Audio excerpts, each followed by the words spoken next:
Okay, this is HNC Maths Standardised Normal Distribution. Okay, from a previous video explaining these kind of distributions, from this we'll basically work out the probability of something happening. So people's weight, people's height, anything that's continuous data, might not be people, will follow this kind of trend, okay? Which is like symmetrical, so it's growing there in the middle and then decreasing there. So it's very common, so it's called the normal distribution. So what I've done here is I've been to my local rugby team, NAT, and got the times it's taken individuals to complete the 100 metre sprint, okay? So you can see, look at the data, but one individual 20 seconds, some sort of prop maybe. No one can run sub 10, otherwise it'll probably be the Olympics. One person there, 11 seconds, 11.7 seconds and so on, okay? So the first thing I've done is I've worked out the mean and the standard deviation using this spreadsheet here, okay? So that's one task. You see also the distribution looks like that graphically. On this slide, I've sort of drawn curve best fit there really. So I've ended up with the mean being 14.8 seconds and the standard deviation of 1.9 seconds. So you can see here that the bulk of people are going to be around that mean. So without doing any maths really, you can see the highest probability is going to be within plus or minus a certain amount. So in actual fact, within plus or minus one standard deviation is the vast majority. I think something like around 87%, okay, some sort of figure. But we want to answer this question. So what's the probability of a player running sub 11 seconds?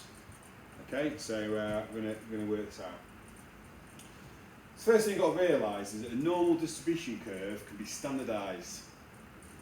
So standardised means this green area here represents all possibility. So if we add up, so basically the area of this curve is 1. That's like all certainty, yeah? This is done by using this formula here. Okay? Then we're going to use what's called Z tables. So it's a cumulative normal distribution tables. And these here are the Z values. So for example, if we've got, if X is 14.8 seconds, which happens to be the mean, you see the Z value is 0. So you'd expect 50% of Z0 is going to the left and 50% chance on the right, if it's symmetrical, normal distribution. Anyway, so first of all then we need to calculate the Z value. So for our question then, that's going to be 11 minus 14.8, that's the mean, and divide that by the standard deviation 1.9. We do this, you basically get minus 2. I can't believe it works out to exactly that when we made these numbers up, but it did anyway. Minus 2. So that's my Z value, okay? Now, I've got to convert this into a probability. So get these tables up. Minus 2, you can see is here. So that's minus 2.0. That will be minus 2.1, minus 2.3.